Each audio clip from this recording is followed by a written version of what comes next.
السلام علیکم ورحمۃ اللہ وبرکاتہ۔ میرا نام عثمان مظہر ہے اور مجھے یہ ریکویسٹ کی گئی ہے تلمیذ انسٹیٹیوٹ کی طرف سے کہ میں آج آپ لوگوں سے کچھ بات کروں۔ اصل مقصد یہ ہے کہ ہمارا یہ سال ختم ہونے جا رہا ہے 2025 کا، اور 2026 کا نیا سال آنے کو ہے، اور تلمیذ انسٹیٹیوٹ اپنا ایک پروگرام جس کو طبیان کا نام دیا گیا ہے، ڈپلومہ کورس، اس کو لانچ کر رہا ہے، جیسے پہلے بھی لانچ کرتا آیا ہے۔ اور اس پروگرام کی سب سے خاص بات یہ ہے کہ اس کے اندر فلیکسیبلٹی ہے آپ کے پاس دین سیکھنے کے لیے، اپنے اسکیجول کے مطابق، اپنے ٹائم ٹیبل کے مطابق، اور دین کی فاؤنڈیشنز کو سمجھنے کے لیے اور سیکھنے کے لیے، تاکہ آپ یہ دیکھ سکیں کہ اللہ سبحانہ و تعالی ہم سے کیا چاہتا ہے۔ اور آج جس زمانے میں ہم رہ رہے ہیں، آج انتہائی آسان ہے انسان کے دین سیکھنا۔ سوشل میڈیا کی طرف سے وجہ سے، انٹرنیٹ کی وجہ سے آپ کے پاس گھر کے اندر ایسے علماء کا ایکسیس ہے کہ جن سے آپ دین کو سمجھ سکتے ہیں اور سیکھ سکتے ہیں۔ میں دین کو سمجھ سکتا ہوں، سیکھ سکتا ہوں، لیکن پھر بھی یہ کیا ریزن ہے، کیا وجہ ہے کہ ہم اپنا وقت دین کو سیکھنے کے لیے نہیں نکال پاتے؟ ہماری پرائیورٹیز میں، ہمارے ویژنز کے اندر، ہمارے آبجیکٹیوز کے اندر یہ چیز شامل نہیں ہوتی کہ ہم دین کو سیکھیں، دین کو پڑھیں اور دین کو سمجھنے کی کوشش کریں۔ بس ہمیں جو چیز بتا دی گئی، اپنے بڑوں سے ہمیں پتہ چل گئی، یا ہمیں جو نمازیں پڑھنی ہے، روزہ رکھنا ہے، ہمیں اتنا ہی معلوم ہے، اور اس کے بعد ہم یہ کہتے ہیں کہ اپنی زندگی کو بنائیں، اپنے کیریئرز کو بنائیں۔ لیکن آج جو فتنے اور جو اندھیرے ہمارے چاروں طرف پھیلے ہوئے ہیں، اس کے اندر، اس کنفیوزنگ دنیا میں اگر آپ کو راستہ ڈھونڈنا ہے تو اس کا ایک ہی راستہ ہے کہ وہ ہے دین کا علم سیکھ کے، وہ روشنی، وہ نور۔ یہ ضروری ہے، جیسے کہ اللہ سبحانہ و تعالیٰ نے فرمایا قرآن کے اندر کہ دلوں کا اطمینان اللہ سبحانہ و تعالیٰ کے ذکر میں ہے، اور اللہ سبحانہ و تعالیٰ کے ذکر کے بغیر دل کبھی مطمئن نہیں ہو سکتے۔ اور اسی وجہ سے آج ہمارے دل بہت بے اطمینانی کی صورت میں بھی ہوتے ہیں، فرسٹریشن کی صورت میں ہوتے ہیں، کنفیوژن کی صورت میں ہوتے ہیں، اور ہمیں سمجھ میں نہیں آ رہا ہمارے آس پاس چیزیں ایسے کیوں ہو رہی ہیں، زندگی کا مقصد کیا ہے، پرپس کیا ہے، میں کدھر جا رہا ہوں، میرے ساتھ کیا ہوگا، میرے ساتھ ایسا کیوں ہو رہا ہے، اور اللہ سبحانہ و تعالیٰ کے اس تمام تر ڈائمنشنز کے اندر کیا رول ہے اور کیا اس کے اندر کردار ہے۔ یہ سب چیزیں مجھے جب ہی پتہ چلیں گی جب میں نالج گین کروں گا۔ اگر میں دوسروں پہ ڈیپینڈنٹ رہوں گا کہ وہ مجھے بتائیں کہ کیا چیز کیا ہے، کیا نہیں ہے، میرے پاس خود یہ کیپیسٹی ہونی چاہیے کہ میں چیزوں کے درمیان ڈفرینشیٹ کر سکوں، رائٹ اور رانگ کے درمیان ڈفرینشیٹ کر سکوں۔ اس سلسلے میں آپ کو انسپائر کرنے کے لیے آج ایک سٹوری میں آپ کے ساتھ شیئر کروں گا، جو کہ بڑی مشہور سٹوری جو میں احادیث میں ملتی ہے، اور یہ ہے سٹوری حضرت سلمان فارسی رضی اللہ تعالیٰ عنہ کی۔ ہو سکتا ہے آپ میں سے کچھ لوگ آلریڈی یہ کہانی جانتے ہوں کہ حضرت سلمان فارسی رضی اللہ تعالیٰ عنہ ایک عرب انسان نہیں تھے، بلکہ ایک فارسی انسان تھے، جو کہ آج موجودہ دن کے ایران کے اندر پایا جاتا ہے، اور ان کا تعلق ایران سے تھا۔ اب ایک ایران میں رہنے والا شخص کس طرح سے عرب کی دنیا تک پہنچ گیا اور رسول اللہ صلی اللہ علیہ وسلم کا صحابی بن گیا، اور کس طرح سے آپ صلی اللہ علیہ وسلم نے یہ ان کے بارے میں فرمایا کہ سلمان ہمارے اہل البیت میں سے ہے، یعنی کہ ہمارے گھر والوں میں سے ہے۔ اور اللہ سبحانہ تعالیٰ نے جو سلمان فارسی رضی اللہ تعالیٰ عنہ کو مقام دیا اور جو سٹیٹس دیا، وہ ہم سب اس چیز سے واقف ہیں۔ تو سلمان فارسی رضی اللہ تعالیٰ عنہ کی کیا کہانی ہے؟ اللہ سبحانہ تعالیٰ قرآن میں فرماتا ہے سورۃ العنکبوت کے اندر، وَالَّذِينَ جَاهَدُوا فِينَا لَنَهْدِيَنَّهُمْ سُبُلَنَا وَإِنَّ اللَّهَ لَمَعَ الْمُحْسِنِينَ۔ اللہ سبحانہ تعالیٰ فرماتا ہے کہ بے شک جو لوگ میرے راستے میں جد و جہد کرتے ہیں، ہمارے راستوں کی طرف چلتے ہیں، جد و جہد کرتے ہیں، تو بے شک اللہ سبحانہ تعالیٰ ہم ان کی مدد کرتے ہیں، ہم ان کی رہنمائی فرماتے ہیں، اور بے شک اللہ سبحانہ تعالیٰ نیک عمل کرنے والوں کے ساتھ ہے، اچھائی کرنے والوں کے ساتھ ہے۔ تو یہ تو اللہ تعالیٰ کا وعدہ ہے کہ جو میرے راستے میں جد و جہد کرے گا، کوشش کرے گا، میں اس کی مدد کروں گا، میں اس کو راستہ دکھاؤں گا۔ یہ نہیں ہو سکتا کہ اگر آپ اللہ تعالیٰ کے راستے میں جد و جہد کر رہے ہوں، کوشش کر رہے ہوں، اسٹرائیو کر رہے ہوں، اور اللہ تعالیٰ آپ کو راستہ نہ دکھائے۔ It is not possible. اور اسی چیز کی ریلیشن شپ ہم اس کہانی سے بلڈ کریں گے جو سلمان فارسی رضی اللہ تعالیٰ عنہ کی کہانی ہے، جو عبداللہ بن عباس رضی اللہ تعالیٰ عنہ کی حدیث ہے، اور اس حدیث کا ہمیں پتہ چلتا ہے سلمان فارسی کی کہانی کا۔ تو سلمان فارسی رضی اللہ تعالیٰ عنہ جو کہ ایک میگین تھے یا زورسٹرین تھے، جو کہ آگ کی پوجا کرنے والے لوگ ہوتے ہیں، وہ کس طرح سے آج کے دن ایران سے بڑھ کے وہاں پہ پہنچ گئے، جو کہ جگہ ان سے بہت دور ہے، مدینہ کے اندر۔ تو ان کی کہانی کو جس طرح سے جو بتاتے ہیں، میں چھوٹی کر کے آپ کو بتاؤں گا بیکاز دا ٹائم جو ہمارے پاس ہے اس کی وجہ سے، تاکہ ہم اس سے انسپریشن حاصل کر سکیں۔ میں چاہوں گا کہ اس کہانی کو آپ لوگ جا کے پڑھیں بھی، اس کے بارے میں کئی لیکچرز اور مٹیریل آپ کے پاس موجود ہے۔ سلمان فارسی رضی اللہ تعالیٰ عنہ اپنے ایک امیر باپ کے بیٹے تھے، جن کے بہت سارے باغات تھے، اور انہوں نے بہت لاڈ پیار میں ان کو اپنے پاس پالا ہوا تھا، ایران کے اندر، اصفہان میں، جو ایک سٹی ہے اصفہان۔ اور وہاں پہ سلمان فارسی رضی اللہ تعالیٰ عنہ نے اپنی دین کے اندر علم حاصل کیا، اور یہاں تک کہ وہ فائر کیئر ٹیکر بن گئے، یعنی جو شخص آگ کی حفاظت کرتا ہے، کیونکہ یہ زورسٹرین تھے، آگ کی پوجا کرتے تھے، تو آگ کو کبھی بجھنے نہیں دینا، یہ ان کا کام تھا۔ اس کام کے سلسلے میں جب ان کو اس میں انہوں نے جو ہے آگ کو جو ہے آپ نے بجھنے نہیں دینا، تو جب یہ ذمہ داری جب ان کو سونپ دی گئی، جب یہ ذمہ داری ان کے پاس تھی، تو ان کے والد نے ان کا بہت خیال رکھا، ان کے والد نے ان کو لاڈ پیار سے پالا، ان کو کسی قسم کی تکلیف نہیں ہونے دی، بہت امیر آدمی تھے، بہت بڑے باغات تھے۔ ایک دن ان کے والد نے ان سے کہا کہ میں ایک کام میں بہت مصروف ہو گیا ہوں، تو کیوں نہیں سلمان تم جو ہو میرا باغ پہ جا کے ذرا سا دیکھ کر آ جاؤ کہ وہاں پہ کام کیسے ہو رہا ہے۔ سلمان فارسی رضی اللہ تعالیٰ عنہ کہتے ہیں کہ وہ میری اس طرح سے پروٹیکشن کرتے تھے میرے فادر، جیسے ایک لڑکی کی پروٹیکشن کی جاتی ہے، جیسے ایک بچی کی پروٹیکشن کی جاتی ہے۔ میں وہاں سے چل کے ان کے باغ کی طرف جب گیا تو راستے میں ایک چرچ مجھے ملا، ٹھیک ہے نا، چرچ جس میں کرسچنس اپنی عبادت کرتے ہیں، اور مجھے اس چرچ سے کچھ آوازیں آئیں۔ میں جستجو ہوئی، میں نے جا کے اس چرچ کے اندر جا کے ان آوازوں کو سنا تو دیکھا وہ اپنی عبادت کر رہے ہیں۔ مجھے ان کی عبادت کا طریقہ بہت اچھا لگا، مجھے ان کے الفاظ بہت اچھے لگے، اور میں ان کے ساتھ ہی رہ گیا اور شام تک وہیں بیٹھا رہا، یہاں تک کہ میں اپنے والد صاحب کا دیا ہوا کام بھول گیا۔ میرے والد صاحب بہت پریشان ہو گئے، انہوں نے لوگوں کو بھیجا مجھے ڈھونڈنے کے لیے کہ ڈھونڈ کر آئیں کہ سلمان کدھر چلا گیا۔ جب مجھے شام کو احساس ہوا تو مجھے پتہ چلا، میں نے چرچ والوں سے پوچھا یہ دین کہاں سے اوریجنیٹ ہوا ہے؟ انہوں نے کہا سیریا سے، شام سے، جو کہ آج کرنٹ ڈے سیریا وچ is a combination of Palestine, Jordan, Lebanon, Syria, یہ سارے ملک جو ہے وہ سیریا کے اندر آتے ہیں، اس زمانے کی سیریا میں۔ انہوں نے کہا جی یہ تو جو دین ہے یہ سیریا سے نکلا ہے۔ ان کا ٹھیک ہے۔ جب ان کے والد صاحب کے وہاں سے واپس پہنچے تو والد صاحب نے کہا تم کہاں چلے گئے؟ انہوں نے کہا جی اس طرح سے میرے ساتھ یہ واقعہ ہوا اور میں بڑا انسپائر ہوا اور مجھے ان کا دین بہت اچھا لگا۔ ان کے والد صاحب نے کہا نہیں ہمارا دین زیادہ بہتر ہے اور تمہارا دین زیادہ اچھا ہے، تم ان کے پاس مت جاؤ۔ ان کے والد صاحب ان کے بارے میں ڈر گئے، وہ کہتے ہیں کہ انہوں نے میرے پیروں میں بیڑیاں لگا دی اور مجھے گھر کے اندر بٹھا دیا۔ میں نے پیغام بھیجا ان کرسچنس کو کہ میں نے یہ پیغام بھیجا، سلمان فارسی نے ان کرسچنس کو، کہ اگر تمہارے پاس کوئی سیریا سے قافلہ آئے تو مجھے بتانا۔ ان کو پیغام پہنچا، ان تک بات واپس پہنچی کہ جی سیریا سے ایک قافلہ آیا ہوا ہے۔ سیریا سے جب ایک قافلہ آیا ان کا، جب وہ واپس جانے لگے تو مجھے بتائیے گا۔ جب وہ واپس جانے لگے ان کو بتایا گیا، انہوں نے کسی طریقے سے اپنے بیڑیوں سے اپنے آپ کو آزاد کیا، جس کی ڈیٹیلز ہمیں نہیں پتا کس طرح سے، اور وہ بھاگ کے اس قافلے کے ساتھ سیریا پہنچ گئے۔ اب ایک شخص اپنا گھر چھوڑ دیتا ہے، اپنا کمفرٹ چھوڑ دیتا ہے، اپنے والد صاحب کی کمفرٹس اور ساری چیزیں جو ان کے والد صاحب نے لاڈ پیار سے ان کو رکھا ہے اس کو چھوڑ دیتا ہے۔ کیوں؟ حق کی سچائی، حق کی تلاش میں۔ ان کو وہ دین اچھا لگا، ان کو وہ دین زیادہ بہتر لگا، ان کو یہ لگا کہ آگ کی پوجا کرنے سے بہتر ہے کہ میں ایک خدا کی پوجا کروں، تو وہ سیریا پہنچ گئے، ڈماسکس جو کہ آج دمشق کا علاقہ جو ہے، وہاں پہ انہوں نے جا کے پوچھا کہ کون ہے وہ شخص جو سب سے بہترین اس دین کو جاننے والا ہے۔ انہوں نے ایک عالم کی طرف ان کا رہنمائی کی، جو ایک بشپ تھا، اس عالم کے پاس وہ گئے، اس کے ساتھ رہنا شروع ہو گیا، اسے دین سیکھنا شروع ہو گیا، لیکن وہ شخص اچھا نہیں تھا، وہ لوگوں سے صدقہ لیتا تھا اور صدقے کو اپنے پاس جمع کر لیا کرتا تھا، اور جب وہ مر گیا تو سلمان فارسی نے لوگوں کو بتایا کہ تو صدقہ اپنے پاس جمع کر کے اپنے اوپر خرچ کرتا تھا، تو لوگوں کو بڑا غصہ آیا۔ خیر اس کے بعد وہ شخص سلمان فارسی دوسرے ایک ٹیچر کے پاس چلے گئے ڈماسکس میں، ان کے ساتھ رہے، وہ بہت نیک آدمی تھے، جو کہ دوسرا آدمی ان کی جگہ آیا، اور جب اس شخص کی موت آنے لگی تو سلمان فارسی نے اس سے کہا کہ مجھے آپ بتائیں میں کیا کروں؟ تو اس نے کہا کہ تم ڈماسکس سے نکل کے ایک جگہ ہے موصول، وہاں چلے جاؤ۔ موصول جو کہ آج کرنٹ ڈے عراق کے اندر ہے، موصول جو آج کرنٹ ڈے عراق کے اندر ہے، تو موصول میں چلے جاؤ۔ جب وہ موصول گئے وہاں پہ بھی ایک انسان کے ساتھ، وہ ایک عالم کے ساتھ کنیکٹ ہو گئے، اس سے پڑھنا شروع ہو گئے، اسے دین سمجھنا شروع ہو گئے، اور وہ سب یہ کیوں کر رہے تھے؟ کیونکہ ان کے اندر ایک جستجو تھی حق کو پہچاننے کی، سچائی کو جاننے کی۔ موصول میں بھی جو شخص تھا، اس کی جب موت کا وقت آیا تو انہوں نے کہا مجھے کیا حکم دیتے ہیں، میں کیا کروں؟ تو اس شخص نے کہا کہ مجھے نہیں معلوم کہ کوئی شخص ہمارے دین پر قائم ہے، یعنی جو اللہ کی توحید پر قائم ہو، جو کہ ایک اللہ کی عبادت کر رہا ہو، کیونکہ کرسچینٹی بھی اب چینج ہو چکی ہے۔ تم ایسا کرو کہ تم ایک اور جگہ چلے جاؤ جس جگہ کا نام تھا نصیبین۔ تو نصیبین بھی ایک جگہ ہے جو کہ سیریا اور ترکی کے بارڈر کے پاس ہے، نصیبین چلے گئے سلمان فارسی۔ اب یہ پورا میپ اوپر کی طرف جا رہا ہے، اگر آپ جا کے دیکھیں، نصیبین میں بھی ایک شخص کے ساتھ کنیکٹ ہوئے، دین پڑھنا شروع ہو گیا، وہ شخص اچھا تھا۔ جب وہ مرنے لگا تو اس سے پوچھا میں کیا کروں، میں کہاں جاؤں؟ تو انہوں نے کہا مجھے نہیں معلوم کہ کوئی شخص جو یہ دین ہمیں پڑھاتا ہو، جو اس عقیدے پر قائم ہو، تم اموریا ایک جگہ ہے جو کہ اب ترکی کے اندر ہوتی ہے جگہ اموریا، وہاں چلے جاؤ۔ جب وہاں چلے گیا اس شخص کے پاس جس کے بارے میں بتایا تھا، اس کے ساتھ کنیکٹ ہوئے، تو سلمان فارسی کہتے ہیں کہ اموریا میں میرے پاس اللہ تعالیٰ نے مجھے دولت دی، میرے پاس کچھ گائے، کچھ بکرے اور کچھ جانور جمع ہو گئے، اور میری ایک زندگی سیٹل ہو گئی۔ اموریا کے اندر جو میرا ٹیچر تھا، جب اس کی موت کا وقت آیا تو میں نے اس سے پوچھا میں کیا کروں؟ تو اس شخص نے کہا میں نہیں جانتا اس دنیا میں کوئی بھی ایسا شخص ہو جو کہ ہمارے والے دین پر قائم ہو، البتہ ایک نبی کے آنے کا وقت آ گیا ہے، اور وہ نبی عرب کی لینڈز میں آئے گا، اور ایسی ایسی زمین پر آئے گا جہاں پہ کھجور کے درخت ہیں، اور جہاں وادی الحرہ ہے، یعنی کہ جہاں پہ والکینک ٹریکٹس ہیں، جہاں پہ والکینو ہوتا ہے۔ تو سلمان فارسی نے یہ سوچا کہ میں وہاں ضرور جاؤں گا۔ تو ایک دن ان کو پتہ چلا قافلہ آیا ہوا ہے عرب سے، انہوں نے ان کو آفر کیا کہ آپ میرا سارا مال مجھ سے لے لیں، میرے بکرے، میری شیپس، میری کاؤ، سب مجھ سے آپ لے لیں، مجھے آپ عرب لینڈز میں لے جائیں۔ وہ لوگوں نے مان لی بات۔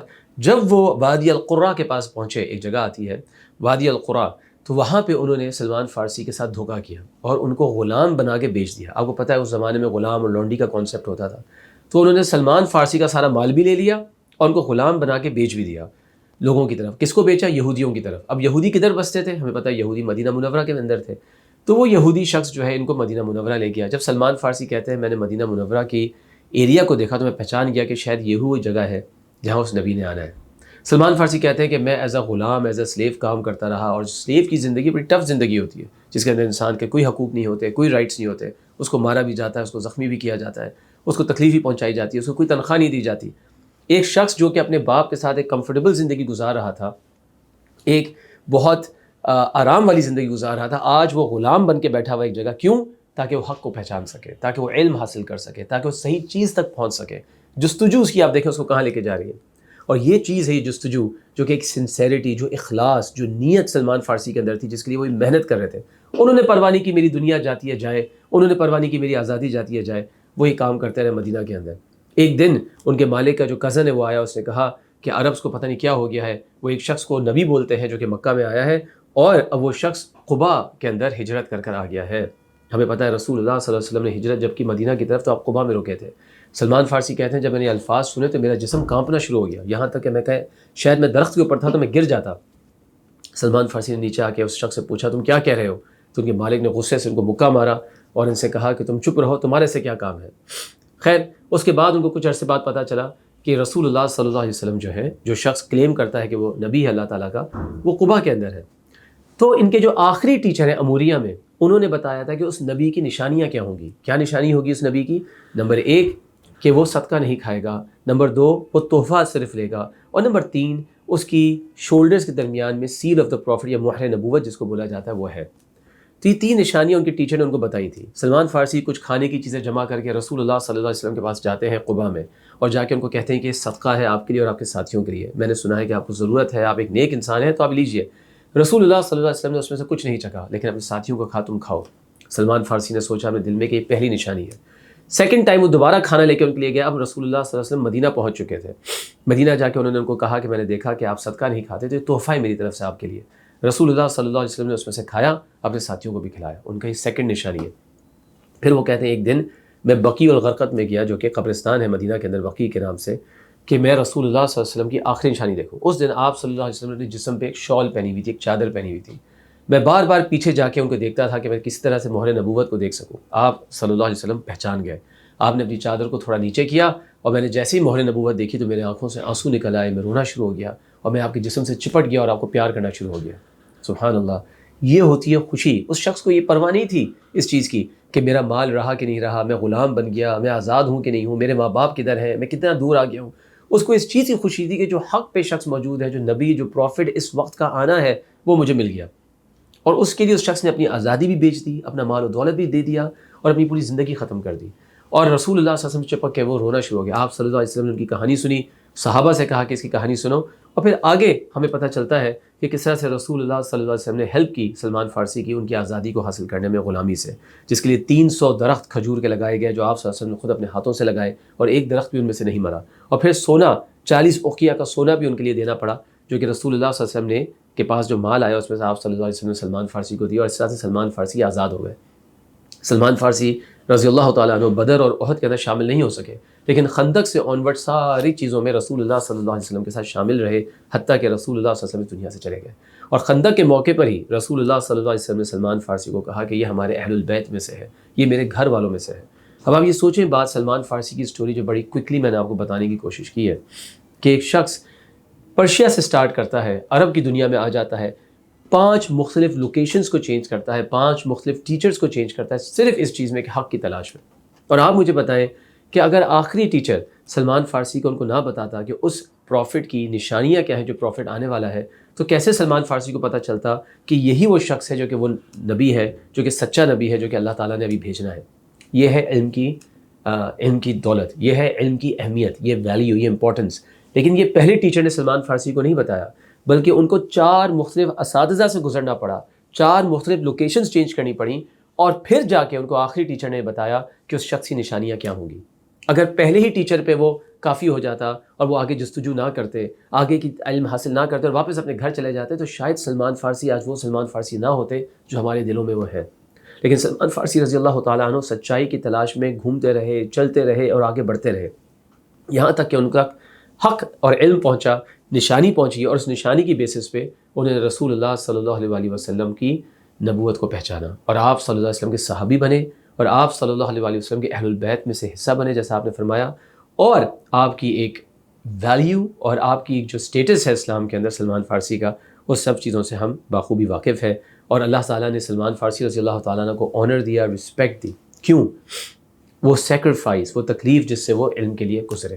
آج ہم جس زمانے میں کھڑے ہیں، ہمیں ان تمام تکلیف اور سیکریفائسز کو دینے کی ضرورت نہیں ہے. اگر کوئی شخص کرتا ہے تو بہت زبردست بات ہے، لیکن آج ہمیں نہ کوئی غلام بنا رہا ہے، نہ ہم اپنے گھروں کو چھوڑ کے جانے والے ہیں، نہ ہم نے کوئی اپنی مال و دولت کی قربانی دینی ہے، بلکہ آج فری کورسز آپ کو آفر کیے جا رہے ہیں، یا ود ویری منیمم فیس، بہت ہی منیمم فیس کے ساتھ، جو کہ انسٹیٹیوٹس آپ کو آفر کر رہے ہیں. جیسے تلمیذ کے اندر بھی یہ طبیان کا جو کورس ہے، آپ کے گھر بیٹھ کے آپ کو علم مل رہا ہے جو کہ رسول اللہ صلی اللہ علیہ وسلم کی وراثت سے ہے، کیونکہ علماء ہی اللہ کے رسول کے وارث ہیں، جیسے اللہ کے رسول صلی اللہ علیہ وسلم نے فرمایا. تو یہ موٹیویشن، یہ انسپریشن جو کہ سلمان فارسی کے اندر تھی، یہ میرے اندر آج کیوں نہ ہو؟ کیونکہ سلمان فارسی حق کو ڈھونڈ رہے تھے. وہ چاہتے تو اپنی کمفرٹس آف لائف میں بیٹھے رہتے، اپنی زندگی کو ویسے ہی گزارتے رہتے، اور اسی دین کے اوپر ان کی موت آ جاتی، لیکن ان کے اندر ایک جستجو تھی، اور یہ جستجو ہر شخص میں اللہ تعالیٰ نے ڈالی ہے. جب آپ بھی آج زندگی میں بیٹھتے ہیں اکیلے، تو آپ کے دل میں کنفیوژنس پیدا ہوتی ہیں، آپ کے دل میں سوال اٹھتے ہیں، لیکن ہم ان سوالوں کو دبانے کی کوشش کرتے ہیں، ہم ان سوالوں کو بٹھانے کی کوشش کرتے ہیں. ہم سوچتے ہیں کہ یہ تو کسی مولوی کا کام ہے یا کسی اور شخص کا کام ہے جو کہ ان چیزوں کو ایڈریس کرے گا، لیکن نہیں، یہ سب ہم سب کے اندر ایک روح ہے، اور وہ روح اللہ سبحانہ و تعالیٰ کی طرف سے آئی ہے، اور اس روح کی پیاس یا اس کی غذا وہ اللہ تعالیٰ کے ذکر اور قرآن میں ہی ہے. اگر ہم اس روح کو کسی اور طریقے سے بہتر بنانے کی کوشش کریں گے، اسی غذا کو دینے کی کوشش کریں گے، اسی پیاس کو بجھانے کی کوشش کریں گے، تو آپ کو کبھی بھی اطمینان نصیب نہیں ہوگا، کبھی بھی اطمینان نہیں ملے گا.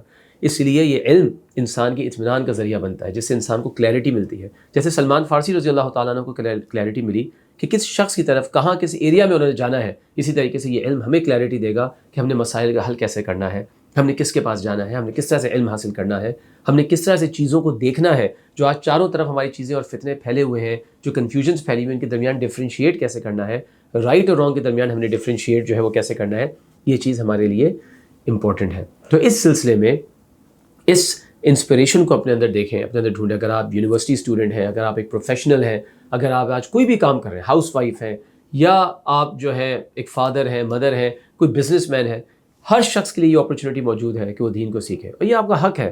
کیونکہ آپ کتنا بھی دنیا میں پڑھ لکھ جائیں، آپ ایک انجینئر بن جائیں، ڈاکٹر بن جائیں، سائنٹسٹ بن جائیں، لیکن اگر آپ کو دین کا علم نہیں ہے تو سیڈلی ہم ابھی بھی جاہل ہیں. جب بھی رسول اللہ صلی اللہ علیہ وسلم نے ابو الحکم، جو کہ ابو جہل کا پہلے کنیت، اس کا جو لیبل، جو اس کو لقب دیا گیا تھا مکہ کے اندر، اللہ کے رسول صلی اللہ علیہ وسلم نے اس کو ابو جہل بولا، یعنی جاہلوں کا باپ. کیوں جہالت کا باپ؟ کیوں؟ کیونکہ وہ جاہل انسان تھا، کیونکہ وہ سچ کو نہیں پہچان سکا، وہ حق کو نہیں پہچان سکا، وہ سچ کو سننے کو تیار نہیں تھا، وہ علم حاصل کرنے کو تیار نہیں تھا. تو اس لیے جہالت اور وزڈم کے درمیان فرق یہ ہے کہ ہم علم حاصل کریں، ہم دین کو سمجھیں، اور ہم دین سمجھ کے ڈفرینشیٹ کر سکیں بٹوین رائٹ اور رانگ، اور ہم دیکھ سکیں کہ وہ کون سی چیزیں ہیں جو اللہ تعالیٰ کو راضی کریں گی، وہ کون سی چیزیں جو صحیح رسول اللہ صلی اللہ علیہ وسلم کی اتباع کی طرف ہمیں لے کے جاتی ہیں، وہ کون سی چیزیں جو اللہ تعالیٰ نے ہم سے ایکسپیکٹ کرتا ہے اور جو اللہ تعالیٰ ہم سے چاہتا ہے، اور اللہ سبحانہ تعالیٰ کی انٹروڈکشن کیسے ہوگی، رسول اللہ صلی اللہ علیہ وسلم کی زندگی سے ہمیں چیزیں پتہ چلیں گی. وہ زبان ہم سیکھیں عربی، جس میں قرآن کو نازل کیا گیا. کیسا لگے گا کہ ہم لوگ جو ہے انگلش سیکھ رہے ہیں، فرینچ سیکھ رہے ہیں، چائنیز سیکھ رہے ہیں، اینی ادر لینگویج، اور ہم ڈفرینٹ بکس پڑھ رہے ہیں، ان بکس کو سمجھ رہے ہیں، لیکن ہم نے کبھی اللہ کی کتاب کو سمجھنے کی کوشش ہی نہیں کی. ہم نے کبھی بھی یہ سمجھنے کی کوشش نہیں کی کہ الحمدللہ رب العالمین کا مطلب کیا ہے، لا الہ الا اللہ کا مطلب کیا ہے، ہم نے سمجھنے کی کوشش ہی نہیں کی. کیا ہم جواب دیں گے اللہ سبحانہ و تعالیٰ کو جب اس کے سامنے حاضر ہوں گے، کہ جب وہ ہم سے پوچھے گا کہ میں نے تمہیں علم دیا، مال دیا، دولت دی، وقت دیا، اپرچونیٹیز دیں، مگر پھر بھی تم وہ اپرچونیٹیز لینے کو تیار نہیں تھے. تو we should prepare ourselves for that day, and we should not be the ones who are جاہل، ہو آر اگنورنٹ، یا جو کہ اگنورنٹ لوگ ہوں، بلکہ ہم وہ لوگ ہوں جو اللہ سبحانہ و تعالیٰ کے چنے ہوئے لوگ ہوں، جن کو اللہ تعالیٰ اپنے علم کے لیے چنتا ہے. کیونکہ اللہ تعالیٰ جب کسی شخص کے لیے خیر چاہتا ہے، اللہ کے رسول صلی اللہ علیہ وسلم نے فرمایا، تو اللہ تعالیٰ اس کو دین کی فقاہت، اللہ تعالیٰ اس کو دین کی سمجھ عطا کرتا ہے. تو why don't I become one of those, why don't you become one of those, کہ جو لوگ جو ہے اس کورس میں رجسٹر کرنے کے بعد اپنے آپ کو اس جرنی پہ آگے لے کے چل سکیں، علماء سے جڑ سکیں، دین کو سمجھ سکیں، اور اس کے بعد جو ہے آگے انشاءاللہ اس راستے کو اور کنٹینیو کریں، اس جرنی کو، اور کبھی اس کو روکنے نہ دیں.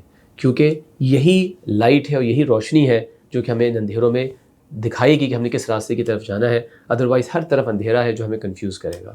تو آئی ہوپ کہ آپ لوگ اس پروگرام کے لیے، اس ڈپلوما کورس کے لیے رجسٹر کریں گے اور اس سے پورا فائدہ اٹھائیں گے. اس کی کلاسز 1 جنوری 2026 سے اسٹارٹ ہو رہی ہیں. Registration link I am sure اس ویڈیو کے ساتھ ہوگا، تو آپ ضرور رجسٹر کریں، فائدہ اٹھائیں. کوئی آپ کے کویشچنز ہو تو ضرور پوچھیں. السلام علیکم ورحمۃ اللہ وبرکاتہ.